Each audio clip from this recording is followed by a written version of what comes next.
Marcus Sullivan stared at his phone screen for exactly 43 seconds before his hands started shaking. The email subject line read, "Your employment status." He had $247 in his bank account, 2 daughters depending on him, and $25,000 in credit card debt.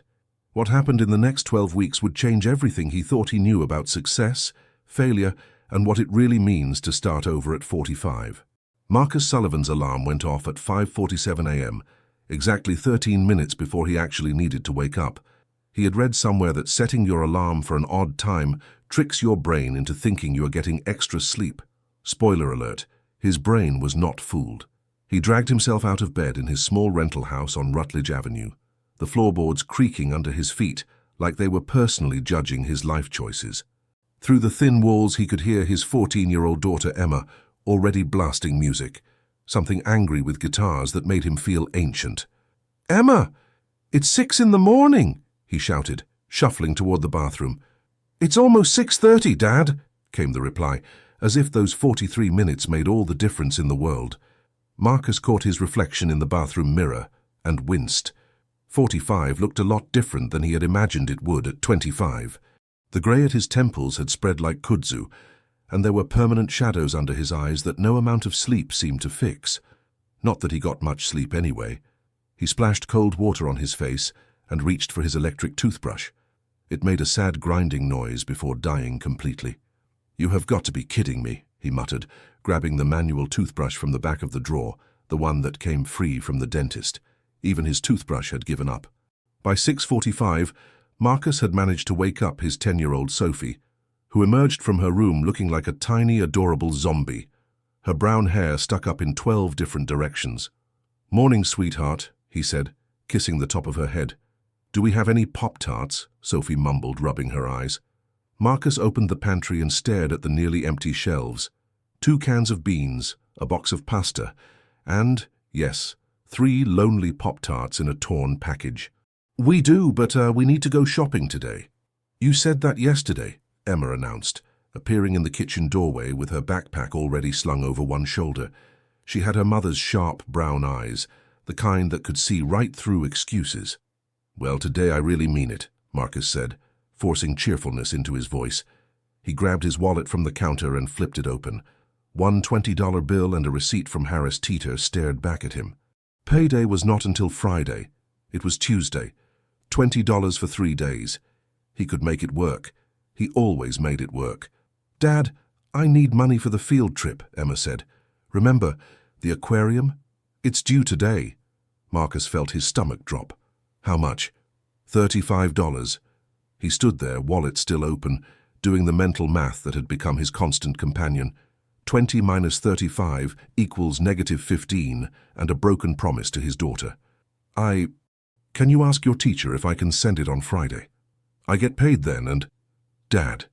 Emma's voice carried that particular tone, the one that said she was disappointed but trying not to show it. "Everyone already paid. I'm going to be the only one who has not." Sophie looked between them, her Pop-Tart frozen halfway to her mouth. Marcus closed his wallet. "Let me check something." "I will figure it out, okay?" Emma sighed, a sound that carried the weight of every other time he had said those exact words. Whatever. After dropping the girls at Charleston Charter School for Math and Science, a public school with a fancy name that made it sound more expensive than it was, Marcus sat in his 2011 Honda Accord in the parking lot. The car had 187,000 miles on it and made a concerning clicking sound every time he turned left. He pulled out his phone and opened his banking app, even though he already knew what it would show. Checking account, $247.83. Savings account, $12.50. Credit card 1, $8,439. Credit card 2, $12,885. Credit card 3, maxed out at $5,000. The minimum payments alone ate up nearly $600 a month. And those interest rates, he could not even look at them without feeling physically ill. Somewhere around 23%, which meant he was basically paying the credit card companies to keep him poor. His phone buzzed with a text from his ex-wife, Jennifer. "Jennifer, Emma says you forgot about the field trip money again." "Jennifer, this is exactly what I'm talking about, Marcus. You need to get your act together." "Jennifer, the girls deserve stability." He stared at the messages, His jaw clenched. Jennifer lived in a nice condo in Mount Pleasant with her new husband Brad, who sold luxury cars and apparently never forgot about field trips. She paid child support, minimal but regular, and saw the girls every other weekend when it was convenient. Marcus typed out 4 different responses and deleted them all. Finally, he just sent, "I'll handle it." He drove to his office at TechBridge Solutions on Meeting Street, a software company that sold customer relationship management systems to businesses that did not need them. He had been there for 18 years, watching younger employees get promoted around him while he stayed in middle management, comfortable but stuck. His desk was in a grey cubicle under fluorescent lights that hummed like tired bees. He had a photo of Emma and Sophie at Folly Beach from last summer, both of them laughing with ice cream on their faces. That had been a good day. Those seemed rare lately. "Morning, Marcus." His co-worker, Denise, appeared over the cubicle wall, holding a coffee mug that said, "Powered by caffeine and sarcasm." She was 52, had been with the company for 23 years, and possessed an almost supernatural ability to know when something was wrong. "For you look terrible," she said cheerfully. "Thank you, Denise. You know just what to say." "Seriously, you okay?" Marcus rubbed his face. "Just the usual. Money, kids, life, the greatest hits." Denise nodded sympathetically. "I hear you. My daughter just told me she wants to go to some summer program in New York. $3,000. I told her, 'Honey, Mama's got rent.'" They shared a tired laugh, the kind that people who understood financial stress exchanged like a secret handshake. Marcus turned to his computer and opened his email, 73 unread messages. He started clicking through them mechanically, client requests, internal memos, spam about a motivational webinar titled "Crushing Your Goals." Then he saw it. The subject line read, "Important company-wide meeting, 2 p.m. today, mandatory attendance." The sender was Leonard Pritchard, the CEO. Marcus felt something cold settle in his chest. In his 18 years at TechBridge, there had been exactly 3 mandatory company-wide meetings. One was when they announced the Christmas bonuses were being restructured, eliminated. One was when they moved to a cheaper office space. And one was when they laid off 40 people in one afternoon. He looked around the office. Other people were staring at their screens with the same expression he probably had. The look of someone who just felt the tightrope wobble beneath their feet. At 1:55 p.m., Marcus filed into the conference room with everyone else. The air was thick with anxiety and the smell of burnt coffee. Leonard Pritchard stood at the front, his tie perfectly knotted, his expression professionally sympathetic. "Thank you all for coming," Leonard began as if they had a choice. "I'm going to cut right to the chase because I respect you all too much to sugarcoat this." Marcus's hands gripped the armrests of his chair. "Due to market conditions and necessary restructuring, we are implementing a significant reduction in force.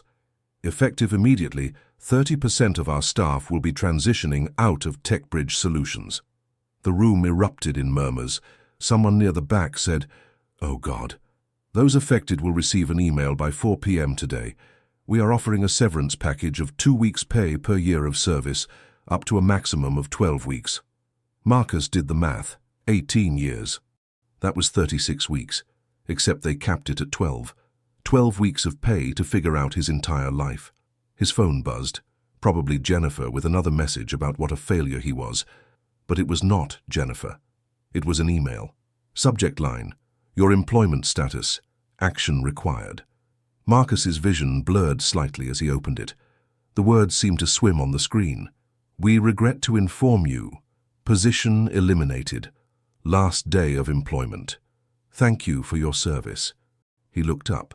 Denise was staring at her phone, tears running silently down her face. The tightrope had just snapped, and Marcus Sullivan was falling. Marcus sat in his car in the TechBridge parking lot for 45 minutes after the meeting ended.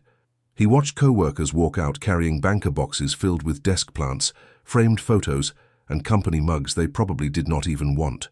Some were crying, others looked shell-shocked. A few seemed almost relieved. He did not know which category he fell into yet. His phone rang. It was his mother calling from her retirement community in Colombia. He let it go to voicemail. He could not handle her concern right now, the way she would try to fix everything with suggestions that made sense in 1987, but not in 2025. Instead, he called his brother Danny, who answered on the third ring. "Hey, what's up?" "I got laid off," Marcus said flatly. Silence. Then, "Oh, man. Marcus, I am so sorry." "When?" "About an hour ago. Email came through during the big massacre meeting." "What are you going to do?" Marcus laughed, but it came out bitter. "That is the $1,000,000 question, Danny, except I do not have $1,000,000. I have got $20, 2 kids, and a mountain of debt that makes Everest look like a speed bump." "How much severance are they giving you?" 12 weeks. "That is 3 months. You can find something in 3 months." Marcus wanted to believe him. Danny owned a successful plumbing business and had that entrepreneurial optimism that came from never having worked for someone else.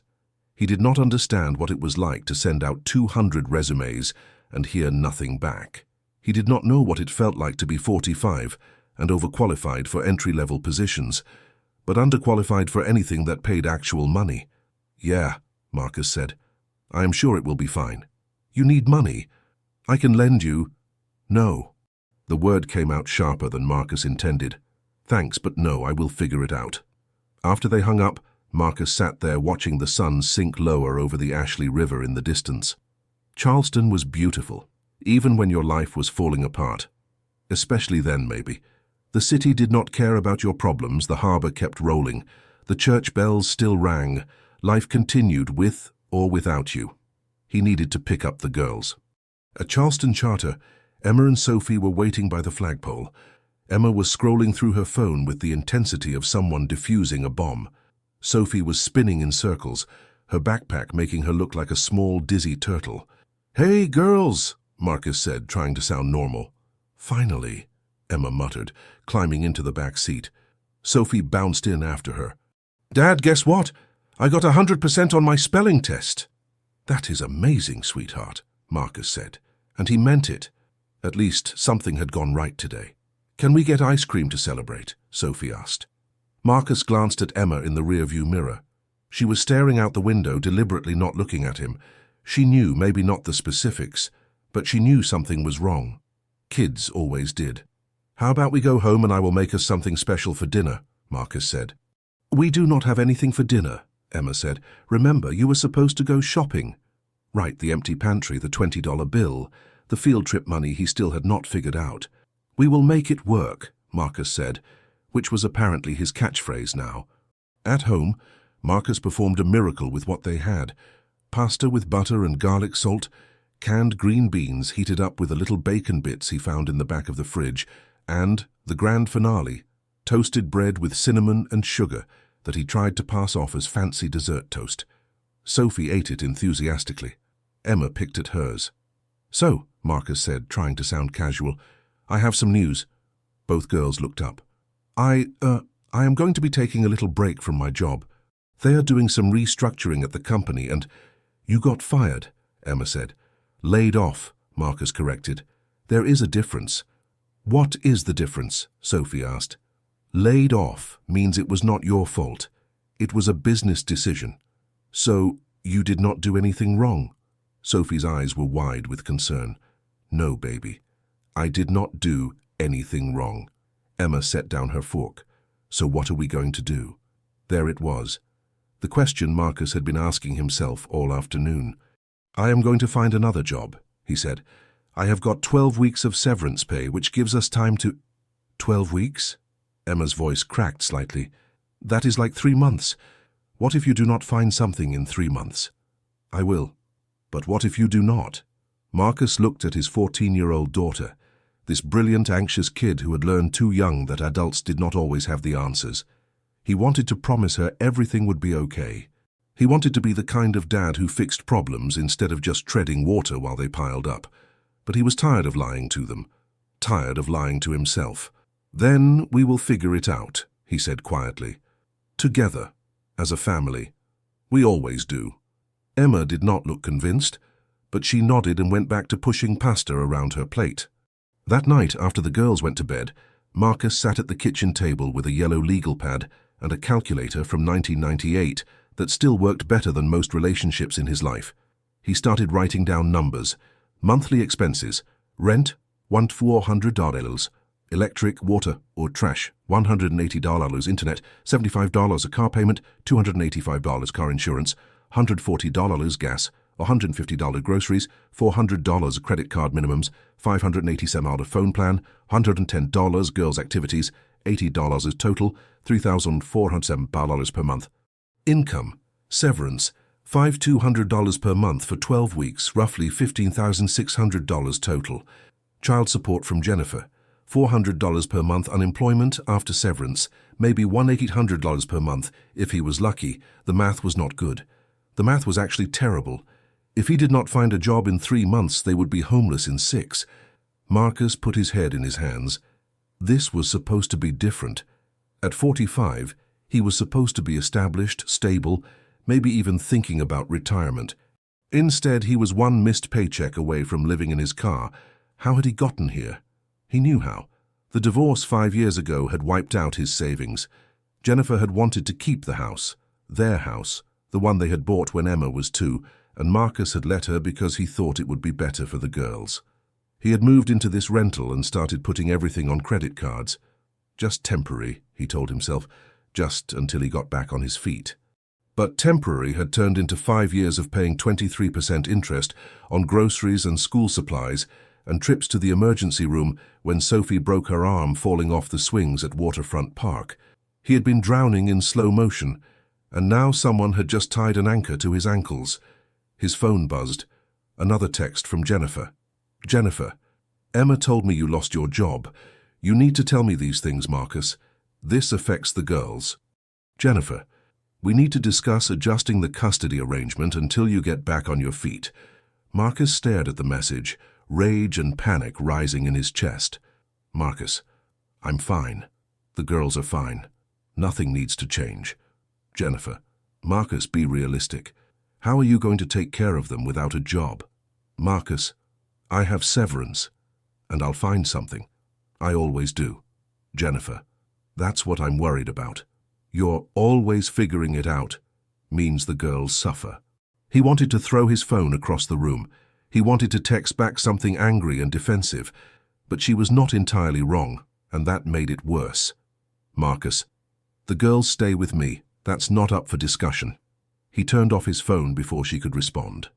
The house was quiet, except for the hum of the refrigerator and the occasional creak of old wood settling. Marcus looked around the small kitchen, the chipped countertops, the cabinet door that did not quite close right, the water stain on the ceiling from when the upstairs neighbor's toilet overflowed last year. This was his life. This was what he had built, and it was falling apart. He stood up and walked to the trash can, intending to throw away the legal pad with its damning numbers. But something stopped him. Instead, he flipped to a new page and wrote at the top, "What I'm good at." He stared at the blank page. 18 years in tech sales. That was something. He could talk to people, build relationships, close deals. But the tech industry was laying off thousands. Everyone and their mother had a LinkedIn profile full of buzzwords about synergy and disruption. He was not special. What else? He thought about his weekends, the few hours when he was not working or driving the girls around or collapsing in exhaustion. What did he do? He fixed things. Not like Danny with his plumbing business, but small things.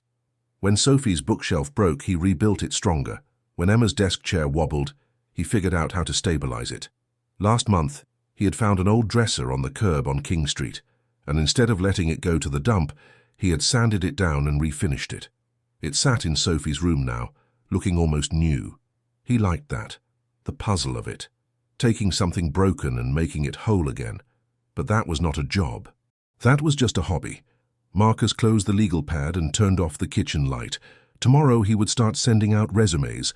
Tomorrow he would figure out the field trip money and the groceries and all the other impossible puzzles. Tonight, he was just going to go to bed and pretend that sleep might bring answers. It did not, but it did bring tomorrow. And tomorrow brought the garage sale that would change everything. Saturday morning arrived with the kind of humidity that made Charleston feel like a sauna wrapped in Spanish moss. Marcus woke up at 7 a.m. out of habit, even though he had nowhere to be. The girls were at Jennifer's for the weekend, which meant the house was quiet in a way that felt lonely rather than peaceful. He made coffee in the ancient coffee maker that somehow still worked despite sounding like a small motorcycle. While it brewed, He opened his laptop and stared at the job search sites he had bookmarked the night before. Nothing. Or rather, plenty of listings, but nothing that made sense. Entry-level positions that paid $30,000 and required 5 years of experience. Senior positions that wanted certifications he did not have. Contract work with no benefits. Everything felt like a trap or a dead end. His phone buzzed with an email notification. For a brief, stupid moment, his heart leaped. Maybe a company had seen his resume overnight. Maybe it was a promotional email from Lowe's. Summer savings on power tools. Marcus deleted it and drank his coffee black because they were out of milk. He needed to get out of the house before the walls closed in completely. He grabbed his keys and drove aimlessly through downtown Charleston, past the Battery where tourists took photos in front of the pastel houses, past Rainbow Row where the early morning light made the colors look like something from a painting. On Cannon Street, he spotted a hand-painted sign zip-tied to a telephone pole. Estate sale, everything must go, 214 Smith Street. Marcus had always liked estate sales and garage sales. There was something honest about them. People selling off the pieces of their lives, sometimes because they were moving on, sometimes because someone had died and left behind rooms full of things nobody wanted anymore. He turned down Smith Street and parked in front of a weathered Victorian house with peeling blue paint. The front yard was filled with tables covered in dishes, books, tools, and the general debris of someone's existence. An elderly woman sat in a folding chair near the driveway, wearing a sun hat that had seen better decades. "Morning," Marcus said, approaching her. "Is everything really for sale?" "Every last bit," the woman replied. Her voice carried the slow warmth of someone who had lived in the Low Country their whole life. "My brother passed 3 months ago, and I cannot keep up with this big old house, moving to a retirement place over in West Ashley." "I am sorry for your loss," Marcus said. "Thank you, honey. He had a good long life, 87 years, but now I have got 87 years of stuff to deal with." She gestured at the cluttered yard. "Take your time looking. Make me an offer on anything. I mean anything." Marcus wandered through the tables. There were the usual suspects: dishes with faded patterns, paperback books with yellowed pages, a box of VHS tapes that nobody would ever watch again. But then he saw it, tucked behind a broken floor lamp and a box of Christmas ornaments. A desk. No, not just a desk. A beautiful mid-century writing desk with tapered legs and brass drawer pulls. It was dirty and scratched. One of the legs was slightly wobbly, and someone had inexplicably painted over part of it with white spray paint. But underneath the damage, Marcus could see the bones of something special. He ran his hand over the wood. Walnut, maybe. Or teak. The grain was gorgeous where it showed through. "How much for this desk?" he called out. The woman shuffled over and squinted at it. "That old thing. My brother used it in his study for years. I think it was my grandmother's originally. Got all kinds of water rings and scratches on it." "How much?" Marcus repeated. "How about $20? Marcus blinked. $20. For a desk that, if he was right about the era and could fix it up, might be worth several hundred. "Deal," he said, pulling out his wallet. The same $20 bill from earlier in the week, the one that was supposed to last until Friday, passed from his hand to hers. "You got a truck?" the woman asked. "That thing is heavier than it looks." "I will make it work." It took 15 minutes and some creative engineering, but Marcus managed to wedge the desk into his trunk and back seat. One leg stuck out the window, and he had to tie the trunk down with a bungee cord he found in the garage, but it held. Driving home, Marcus felt something he had not felt in days, a spark of excitement. Not about the desk specifically, but about the project, the puzzle of bringing something broken back to life. Back home, he dragged the desk into the garage, a space he barely used except for storage. He set it down carefully and really looked at it. In the bright light, he could see more damage than he had noticed before. The spray paint covered one entire side. There were deep gouges in the top. 2 of the drawer pulls were missing. Most people would look at this and see garbage. Marcus saw possibility. He spent the rest of the afternoon researching online. He learned that the desk was probably from the 1960s, Scandinavian design, likely teak wood. In good condition, desks like this sold for anywhere from $400 to $800, depending on the buyer. He watched YouTube videos about furniture restoration, how to strip old paint, how to sand without damaging the grain, how to match wood stain, how to repair veneer. By evening, he had made a list of supplies he would need and created a budget. If he was careful and did the work himself, he could restore this desk for maybe $60 in materials. That would leave him with a profit of, well, if he sold it for $400, that would be $320 profit from a $20 investment. Marcus sat back in his garage, staring at the desk. $320. That was almost the field trip money and groceries for a week. What if he could do this again? Find more furniture, fix it up, sell it. He pulled out his phone and started scrolling through Facebook Marketplace, Craigslist, and local buy-sell trade groups. There were dozens of posts. Free dresser, must pick up. Broken table, U-Haul. Old chairs, some damage, $10 for all. Most people saw junk. Marcus was starting to see something different. He was seeing a business. That Sunday, when Emma and Sophie came home from Jennifer's, they found their father in the garage covered in sawdust, carefully sanding the desk with fine grit sandpaper. "What are you doing?" Sophie asked, her nose wrinkling at the smell of wood and chemicals. "Restoring a desk I found at an estate sale." Emma peered at it skeptically. "Why?" "Because I'm going to fix it up and sell it." "For how much?" "Hopefully $400 or $500. Both girls stared at him like he had just announced he was going to learn trapeze. "Dad," Emma said slowly, "you lost your job, and now you are playing with old furniture in the garage." "I am not playing, I am working." "Working on what?" "Being unemployed." Marcus set down the sandpaper and looked at his daughters. Emma had her arms crossed, her expression a mixture of concern and judgment. Sophie just looked confused. "Look," Marcus said, "I know this seems weird, but I am good at this. I like doing it, and if I can buy furniture cheap, fix it up and sell it for a profit, maybe—" "Maybe what?" Emma interrupted. "Maybe you can pay rent by selling garage sale junk? Dad, you need a real job." The words hit harder than she probably intended. Marcus felt something hot and defensive rise in his chest, but he swallowed it down. "You are right," he said quietly. "I do need a real job, and I'm looking for one. I have sent out 17 resumes this week. But while I am looking, I need to make money somehow. This is something I can do right now, today. It is not a permanent plan. It is what I have got." Emma's expression softened slightly, but she still looked unconvinced. Sophie walked over and touched the desk gently. "I think it is pretty," she said. "When you are done, can I help paint it?" "We are not painting it, sweetheart. We are bringing out the natural wood. But you can help me sand if you want." "Okay." Sophie grabbed a piece of sandpaper and started enthusiastically scrubbing a random spot. Emma sighed and pulled out her phone, retreating to her room without another word. Marcus watched her go, then turned back to the desk. His daughter thought he was wasting time. His ex-wife thought he was irresponsible. Hell, part of him thought maybe they were right, but he did not have the luxury of giving up. Not with 2 kids counting on him, not with 3 months before the money ran out.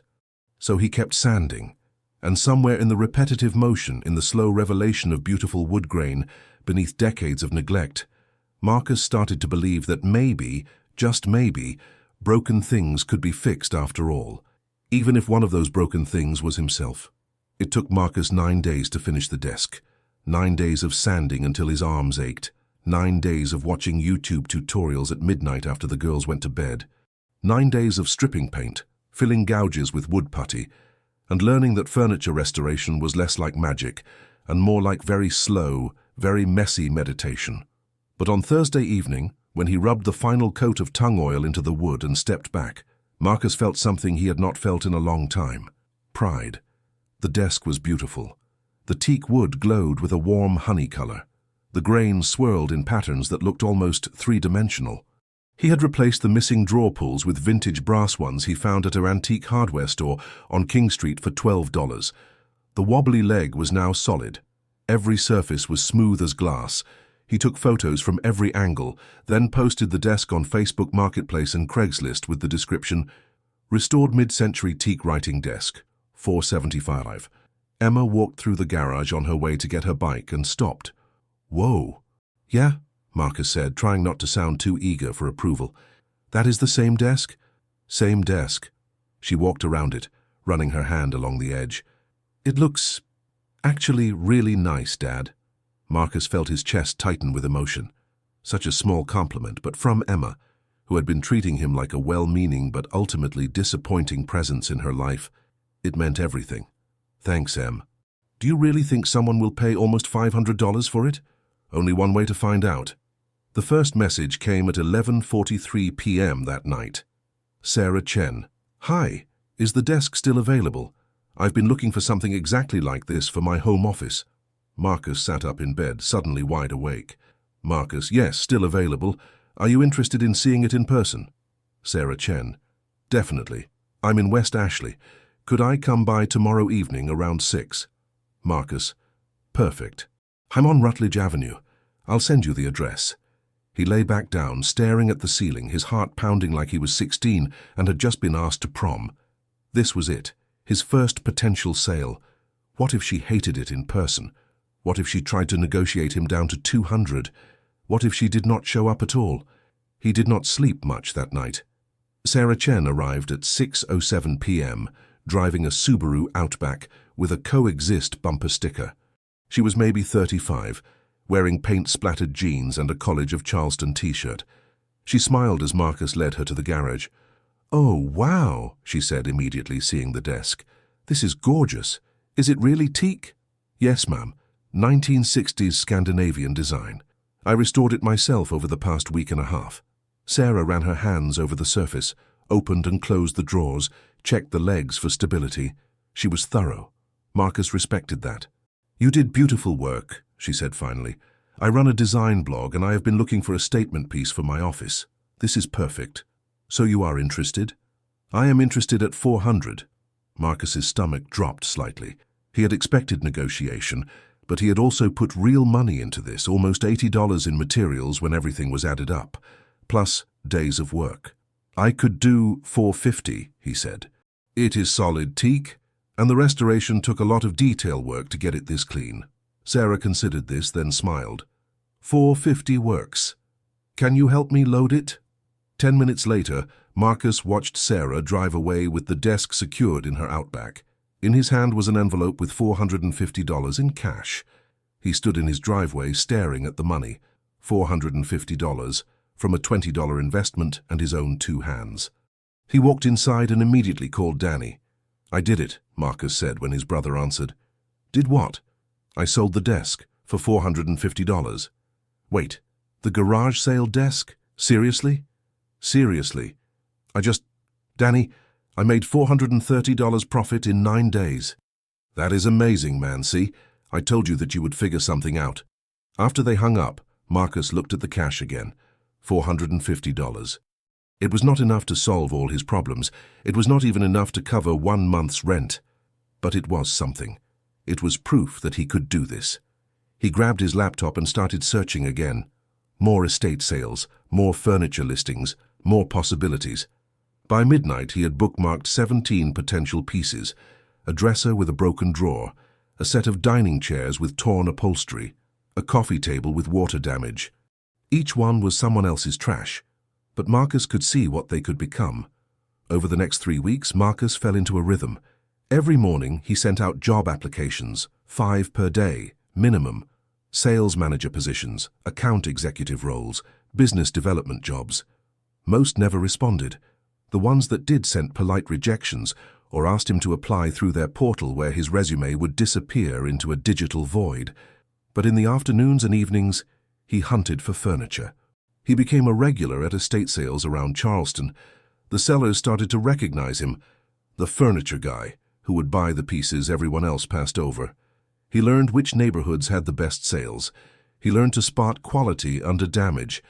He learned that patience and sandpaper could work miracles. His garage became a workshop. He bought used tools from pawn shops on Rivers Avenue. He taught Sophie how to use a hand sander safely.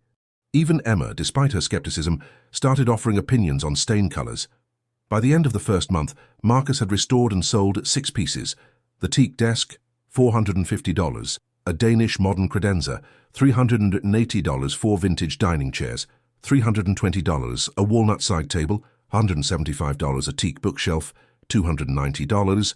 An oak dresser, $425. The total revenue, $2,040. Total investment in materials and purchases, $487. Profit, $1,553. It was not enough to replace his old salary, but it was enough to pay for groceries. It was enough to give Emma money for her field trip without having to beg an extension. It was enough to prove that this was not just a hobby, it could be a real income stream. Marcus started taking before and after photos of every piece. He created an Instagram account called Charleston Restored and posted his work. Within 2 weeks, he had 342 followers. Within a month, 891. People started reaching out directly. Do you do custom work? Can you restore my grandmother's table? I have a chair that needs reupholstering. Can you do that? Marcus said yes to everything, then frantically YouTubed how to do things he had never done before. Upholstery, veneer repair, French polishing. He became a student again, learning in his garage university. The girls noticed the change in him. He was stressed, yes. Money was still terrifyingly tight, but he was also energized in a way they had not seen in years. He sang off-key while working. He made jokes at dinner.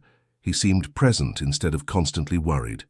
"Dad," Sophie said one evening while they were eating spaghetti, actual sauce this time, not just butter. "Are you happy?" Marcus looked at his 10-year-old daughter, surprised by the question. "You know what? I think I might be.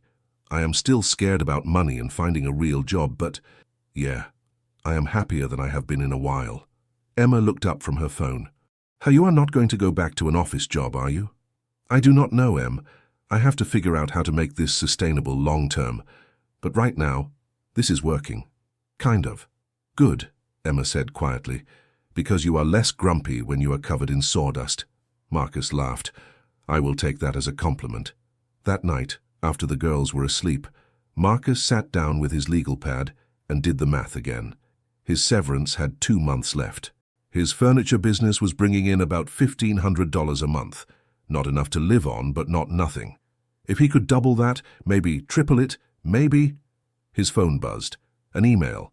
Subject line, RE, sales manager position, interview request. Marcus's heart jumped. He had applied to this company, a Charleston-based software firm, 3 weeks ago and heard nothing. Now they wanted an interview. He opened the email. The position paid $72,000 a year, plus benefits. It was Monday through Friday, 9 to 5. It was stable, it was safe. It was everything he had been working toward for 18 years. Marcus stared at the email for a long time. Then he looked at his garage, where a half-finished credenza sat waiting for its next coat of stain. He thought about Sarah Chen and her design blog. He thought about the elderly woman at the estate sale who had smiled when he bought her brother's desk. He thought about Sophie learning to sand and Emma admitting he was less grumpy. He thought about being 45 and drowning in debt and losing his job and feeling like a failure. And then he thought about being 45 and taking something broken and making it beautiful again. "Reply to interview request," he said out loud, then started typing. "Dear hiring manager, thank you so much for reaching out. I appreciate the opportunity, but I need to withdraw my application." He paused, his finger hovering over the delete key. Was he insane? Turning down an interview for a stable job because he was enjoying playing with furniture. But this was not playing. This was building something. This was his. He kept typing. "I have recently started my own furniture restoration business, and I need to see where this path leads. Thank you for your consideration, and I wish you the best in finding the right candidate." He hit send before he could change his mind. Then he sat back, terrified and exhilarated, and wondering if he had just made the best or worst decision of his life. Probably both. The problem with momentum is that it can stop as quickly as it starts.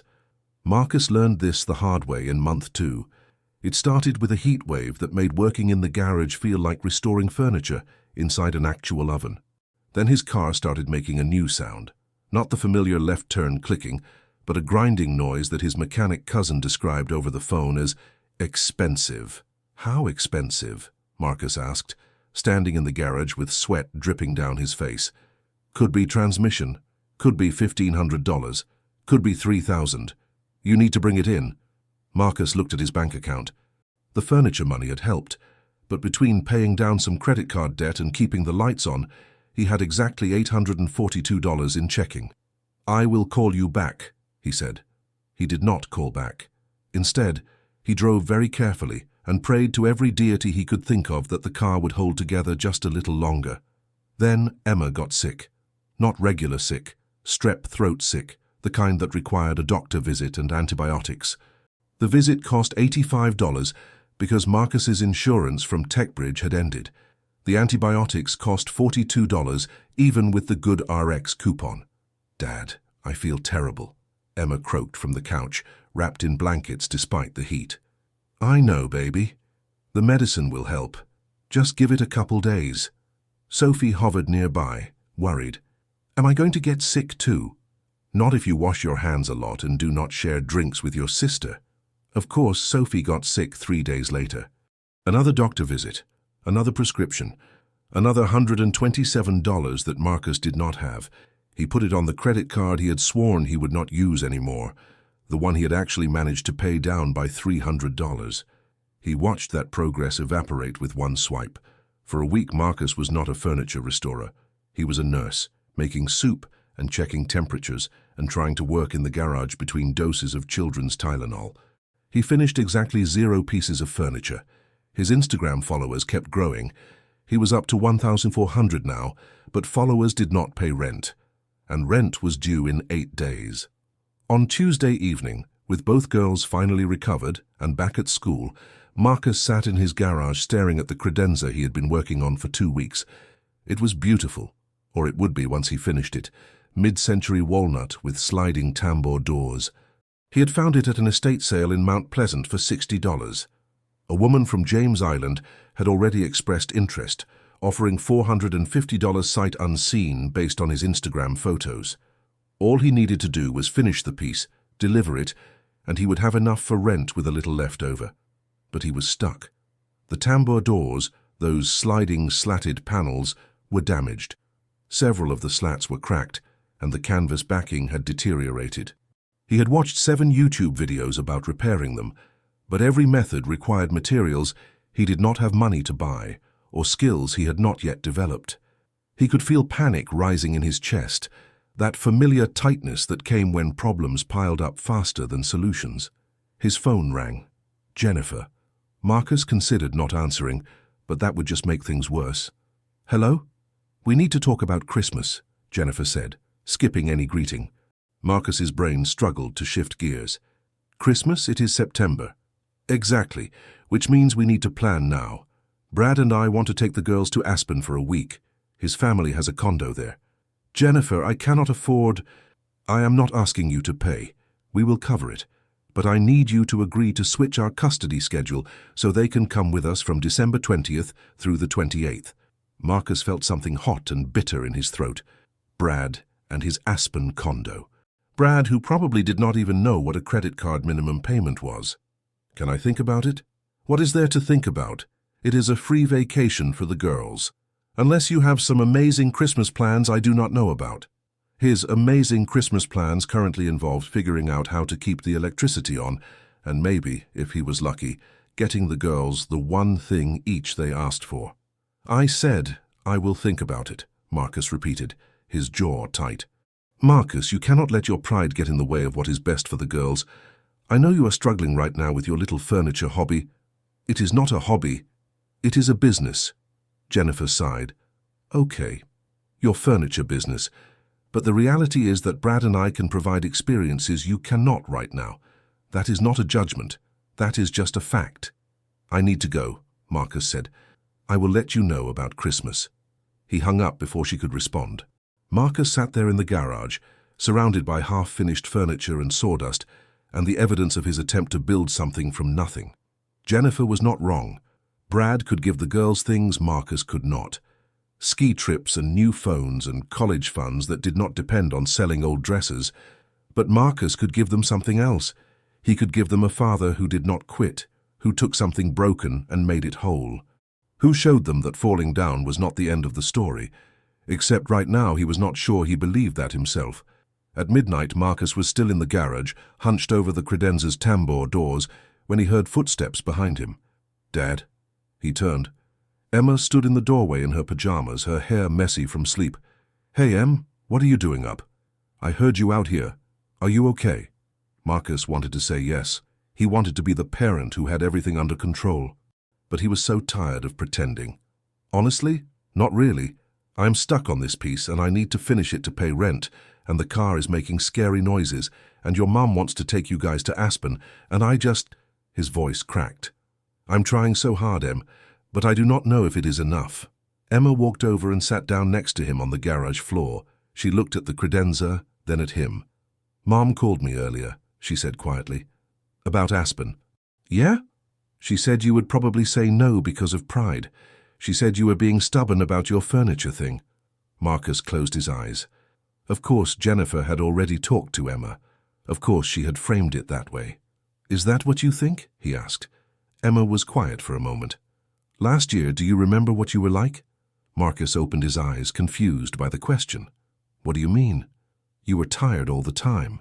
You would come home from work and just sit on the couch staring at your phone. You were there, but not really there, you know. And you were always worried. About money, about everything. Sophie and I could feel it. Marcus felt shame wash over him. I am sorry. I am not done, she interrupted. This summer, when you started doing the furniture stuff, you changed. You started smiling again. You made jokes. You were actually present. Yeah, we still do not have a lot of money, but you are happier. And that matters. But your mum is right, Brad can give you things I cannot. Brad is fine, Emma said with a shrug, but he is not my dad, and I would rather have a happy dad who makes furniture than a miserable dad with a fancy office job. Sophie would too, even if she is too young to say it. Marcus stared at his daughter, this amazing person who somehow saw him more clearly than he saw himself. Do you really mean that? Yeah, Dad, I do. Now can you please show me what is wrong with these door things so we can fix them, because I am not going back to bed while you are out here having a breakdown. Marcus laughed, a real laugh that surprised him with its force. Okay, so the problem is these slats. They worked together until 2 in the morning. Emma held pieces steady while Marcus glued them. She suggested using a thin piece of fabric from an old t-shirt to replace part of the canvas backing. It worked. By the time Emma finally went back to bed, the tambour doors were functional again. Thanks, Em, Marcus said, hugging her. You are welcome. Now finish this thing and pay our rent. Yes, ma'am. Marcus delivered the credenza on Thursday. The woman from James Island loved it and paid the full $450. She also asked if Marcus did custom work because she had 2 nightstands that needed restoration. Absolutely, Marcus said, already calculating what he could charge. He paid rent with 1 day to spare. He put $50 toward the credit card. He bought groceries without checking the price of every item. He even splurged on a pizza for dinner, not delivery, but still. That night, Sophie asked if they could watch a movie together. They piled onto the couch, all 3 of them, with popcorn Marcus made on the stove because the microwave had died last month. Dad, Sophie said during a commercial break. Yeah, baby? Are we going to be okay? Marcus looked at his daughters. Emma with her phone in her lap but actually watching the movie. Sophie curled up against his side, her hair still damp from her bath. Were they going to be okay? He had 4 weeks of severance left. His car was held together by hope and duct tape. His bank account was a joke. His credit cards were still a mountain of debt that charged him money just for existing. But he had made rent this month from furniture he had restored with his own hands. He had a growing business that people were actually interested in. He had daughters who believed in him even when he did not believe in himself. Yeah, Soph, he said, kissing the top of her head. I think we are going to be okay. He was not sure if he was lying or telling the truth, but he was going to find out. October arrived with cooler weather and something Marcus had not expected, momentum. It started with a feature in a local Charleston lifestyle blog called Low Country Living. The blogger, a woman named Patricia, who had bought a dresser from Marcus, wrote a whole article titled The Man Bringing Charleston's Forgotten Furniture Back to Life. The article included before and after photos of 6 pieces Marcus had restored, quotes about sustainability and craftsmanship, and his Instagram handle prominently displayed. Marcus's phone started buzzing at 7 in the morning when the article went live. Dad! Dad! Sophie ran into his room waving her tablet. You are famous! What? Look! There is an article about you. Marcus grabbed his phone and stared at the notifications. His Instagram had gained 300 followers overnight. He had 12 new direct messages asking about custom work. Someone wanted him to restore their grandmother's entire bedroom set. Holy... Marcus caught himself before cursing in front of Sophie. Holy cow. Emma appeared in the doorway. Mom texted me the article. She said, and I quote, "I guess your father found his calling." I think that is her way of being impressed. Marcus laughed. I will take it. The article changed everything. Suddenly Marcus was not just the furniture guy at estate sales. He was a local artisan, a craftsman, someone with a real business that people took seriously. Within a week, he had booked more custom restoration jobs than he could handle alone. He had to start a waiting list. He raised his prices by 20% and people still said yes. By the end of October, Marcus had made $3,400, more than he had made in any single month at Techbridge, and he had done it on his own terms. The first Saturday in November, Marcus did something he had not done in 6 years. He took the girls to brunch at Poogan's porch on Queen Street. Not because it was anyone's birthday, not because it was a special occasion, just because he could. They sat on the porch under the old oak trees, and Marcus ordered without looking at the prices. Shrimp and grits for him, chicken and waffles for Emma. Pancakes with enough whipped cream to build a small house for Sophie. "Dad, are we celebrating something?" Emma asked, eyeing him suspiciously. "We are celebrating not being broke," Marcus said, grinning. "Are we actually not broke, or are we just pretending for today?" "We are actually not broke. I paid off one entire credit card this week, the small one, but still. It is gone." Sophie's eyes went wide. "Does that mean we are rich?" "No, baby. It means we are getting there, slowly." Emma pulled out her phone and opened the calculator app. Marcus watched her fingers move across the screen. She had inherited his anxiety about numbers. "So you paid off $5,000? Emma asked. "Yes. But you still have the other 2 cards?" "Yes, about 20,000 total." Emma's face fell slightly. "That is still a lot, Dad." "It is. But 6 months ago I owed 25,000 and had no plan to pay any of it off except making minimum payments that would have taken me 30 years. Now I have a business that is growing, and I paid off 5,000 in 3 months. That is progress, Em. I guess, she said. But Marcus could see her doing more calculations in her head, his anxious, brilliant daughter. "Hey," he said gently, "we are going to be okay. I promise." "You cannot promise that." "You are right. But I can promise that I am going to keep trying. Every single day." Emma looked at him for a long moment, then nodded. "Okay." They ate their brunch in comfortable silence, the kind that felt like peace instead of tension. That afternoon, Marcus got a call from a number he did not recognize. "Hello? Is this Marcus Sullivan, the furniture restoration guy?" "Yes, that is me. My name is Richard Hartwell. I own Hartwell Gallery on Broad Street. I saw the article about your work, and I would like to discuss a potential partnership."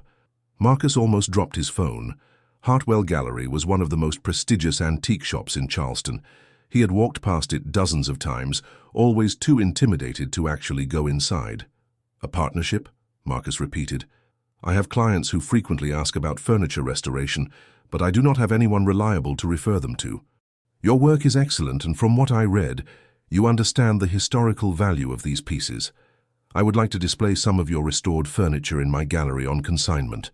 If it sells, we split the profit 70-30, 70 for you, 30 for me, and I refer all restoration work to you for a 10% finder's fee."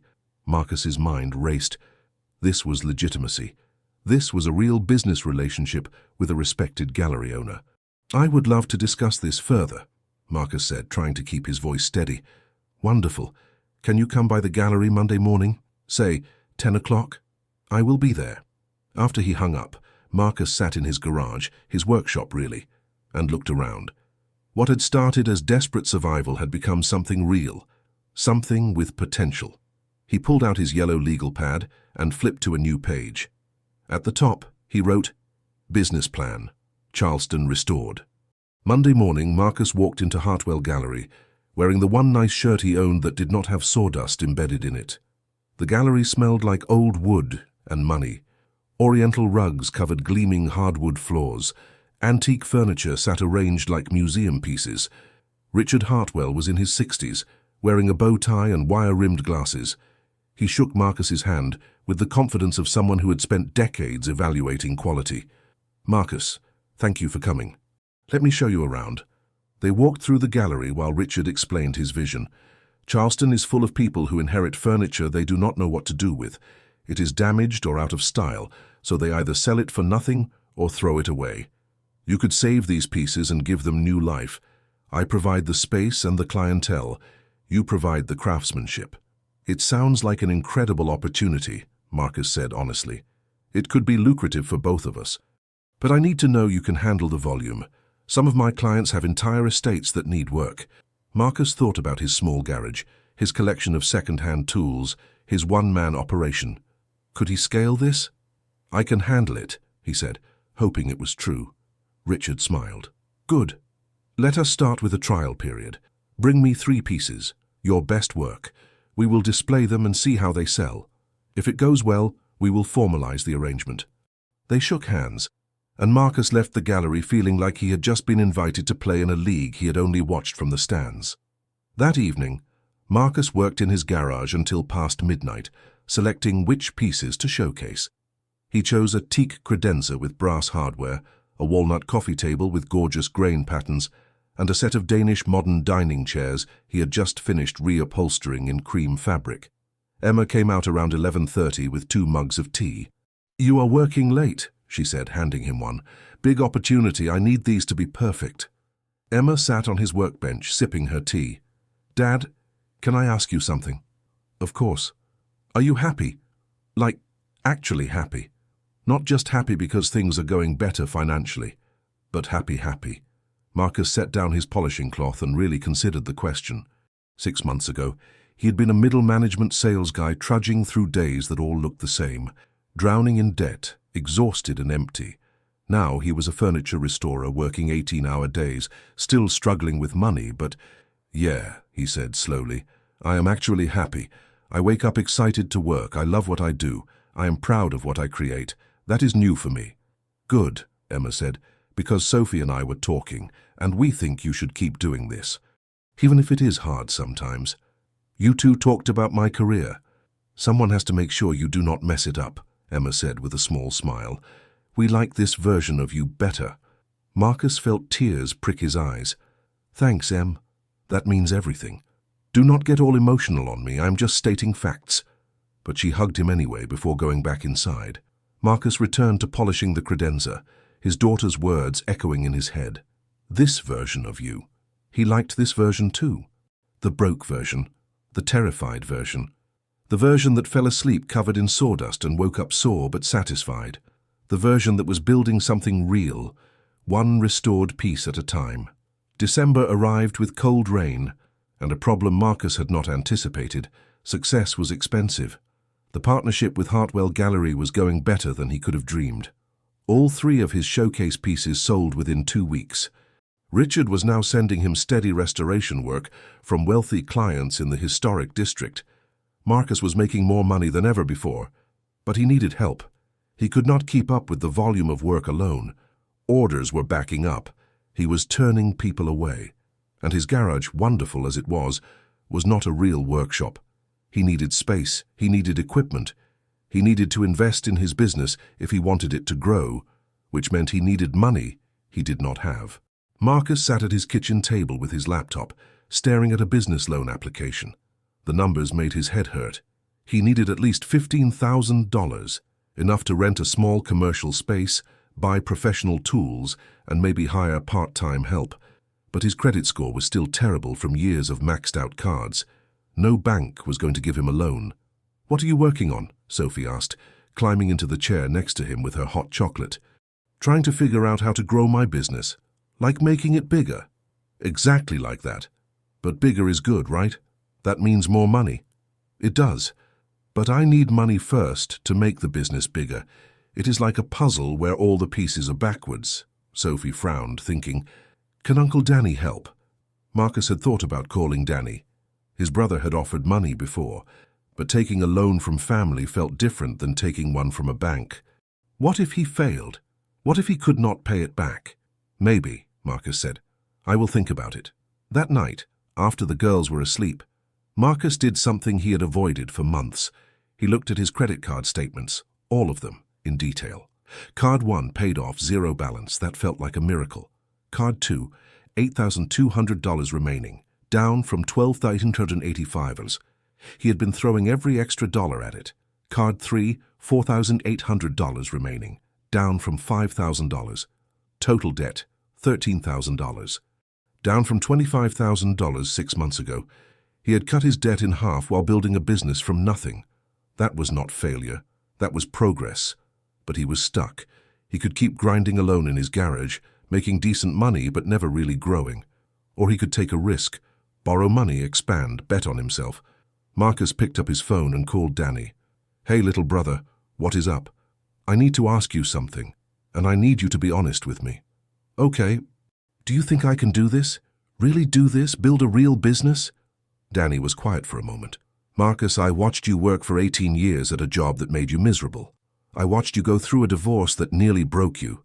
And then I watched you get laid off and somehow turn that into the happiest I have seen you in a decade. So yeah, I think you can do this. I know you can." Marcus felt his throat tighten. "I need $15,000 to rent a space and buy equipment. I will pay you back with interest. I will put it in writing. I will—" "Stop," Danny interrupted. "How about instead of a loan, I become a silent partner. I invest $15,000 and I take 10% of the profits. You keep full control, but we are in this together." "Danny, that is, I cannot ask you to—" "You are not asking. I am offering. I believe in you, Marcus. Let me put my money where my mouth is." Marcus closed his eyes, overwhelmed. "Okay, yes, thank you. Email me a business plan, make it official. And Marcus, yeah? I'm proud of you, man." After they hung up, Marcus sat in the dark kitchen, crying quietly so he would not wake the girls. Not from sadness, but from relief, from gratitude, from the weight of carrying everything alone finally getting a little bit lighter. 2 weeks before Christmas, Marcus signed a lease on a 1,200-square-foot space on Morrison Drive, in a converted warehouse near the old Navy Yard. It was not fancy, but it had high ceilings, good light, and enough room for a real workshop. The girls came to see it on moving day. "Whoa," Sophie said, her voice echoing in the empty space. "This is yours?" "This is ours," Marcus corrected. "Both of you are part of this business. You have been from the start." Emma walked around, taking it all in. "You need a sign, something visible from the street." "I was thinking about that. What do you think it should say?" "Charleston Restored," Emma said immediately. "That is your Instagram name, that is your brand." Marcus smiled. "Charleston Restored it is." They spent the afternoon setting up. Danny came by with his truck to help move equipment. Denise, Marcus's old co-worker from TechBridge, who had also been laid off, stopped by with coffee and donuts. "I heard through the grapevine that you are doing well," she said, handing Marcus a latte. "I am hanging in there. What about you? Did you find something?" "I got a job at a non-profit. Pays less, but I actually like going to work now."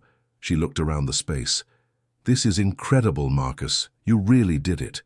"I am trying." "No," Denise said firmly. "You did it. You took the worst thing that happened to us and turned it into something beautiful. That is not trying. That is succeeding." Christmas morning came with the smell of cinnamon rolls Marcus had actually made from scratch, a recipe he found online at 2 a.m. because he could not sleep. The girls ran downstairs to find presents under their small tree. Not a lot of presents. Marcus was still being careful with money. But enough, more than last year. Better than last year. Sophie opened a new bicycle, used but freshly painted and restored by Marcus himself. Emma got a laptop for school, refurbished, but fast and reliable. "Dad," Emma said quietly, staring at the laptop, "this is too much." "No, it is exactly right. You need it for school, and you earned it by being patient with me while I figured everything out." "We are still going to Aspen with Mom and Brad next week," Sophie said, looking worried. "Is that okay?" Marcus had agreed to the trip after several conversations with Jennifer. It had been hard, letting his daughters go on a vacation he could never afford, watching them get excited about something Brad was providing. But Emma's words from months ago kept echoing. They wanted a happy dad more than a rich one. "Of course it is okay," Marcus said, hugging Sophie. "You're going to have an amazing time, take lots of pictures, and bring me back one of those fancy hotel chocolates." After the girls went to their rooms to play with their gifts, Marcus sat on the couch with his coffee and looked at the small tree with its mismatched ornaments and twinkling lights. 6 months ago he had been drowning. 3 months of severance pay standing between his family and disaster. Credit card debt crushing him. No plan, no hope, just panic and exhaustion.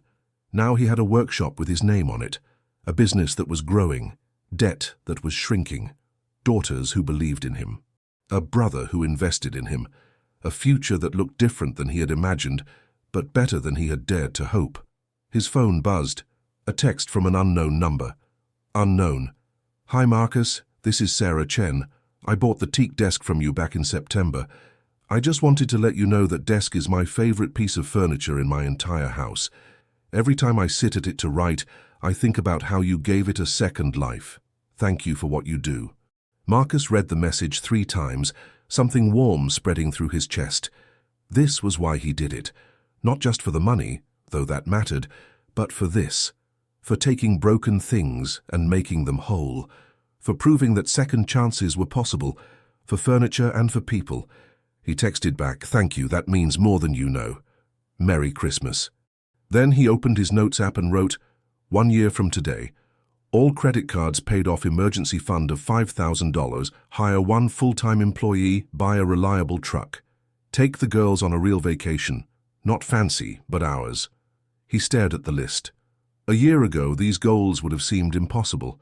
Now they just seemed like work. Hard work, but possible work. Marcus saved the note and stood up. He had a custom dresser to finish before the new year. Her client on Trad Street was paying $2,000 for it, his biggest commission yet.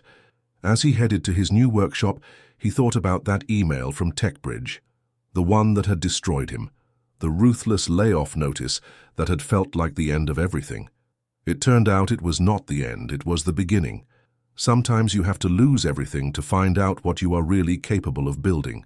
1 year later, Marcus stood in his workshop on a Friday afternoon in late November, watching Sophie carefully apply wood stain to a vintage side table.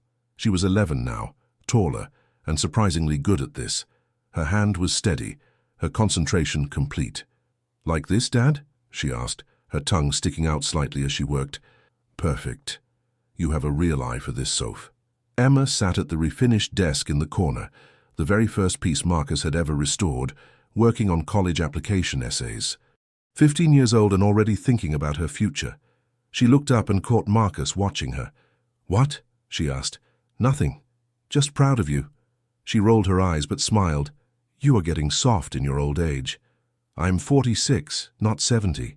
"Same thing," Emma said, returning to her laptop.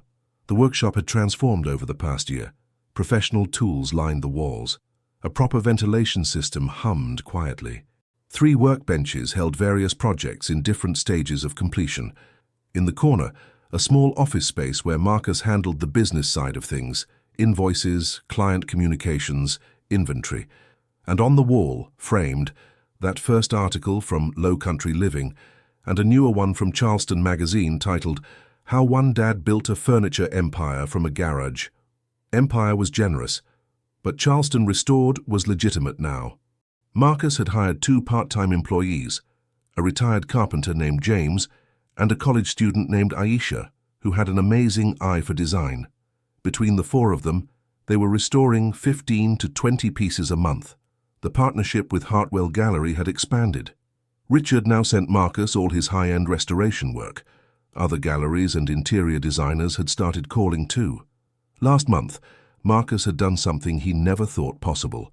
He paid off the last credit card. 0 balances across the board. $25,000 of debt. Gone. He had celebrated by taking the girls to Husk for dinner, a restaurant he had walked past for years but never thought he could afford. His phone rang. Danny. "Hey, partner," Marcus answered. "How is business?" "Good. Really good. I am looking at the numbers, and if this month holds steady, your investment will be fully paid back by February. Marcus, we talked about this. I am not worried about getting paid back. I am an investor. I get 10% of profits, that is the deal. I know, but I want you to know I am grateful for believing in me when I did not believe in myself. Well, I am about to ask you to believe in yourself even more. I have a proposal. Marcus sat down at his desk. I am listening. You know that big warehouse space 3 doors down from you? The one that just went on the market? Yeah. What about it? What if we expanded? Not just restoration, but retail. Sell restored furniture directly, maybe even new custom pieces. You have got the skills, the reputation, the client base. This could be huge, Marcus. Marcus felt excitement and terror in equal measure. That would require serious capital. We are talking, what, 50,000? 100,000 to do it right? I have got investors lined up, real ones, people who have watched what you built and want in. This could make Charleston Restored a regional brand, maybe more. Marcus looked around his workshop, this space that had felt impossibly ambitious a year ago and now felt comfortably small. Can I think about it? Of course, but think fast. That warehouse will not stay available long. After they hung up, Marcus sat in the quiet workshop. Sophie had finished staining and was washing her brushes. Emma was lost in her essay, headphones on. A year ago, he would have said no immediately. Too risky, too scary. Too much like tempting fate after finally getting stable. But now he knew something he had not known then. He was capable of more than he imagined.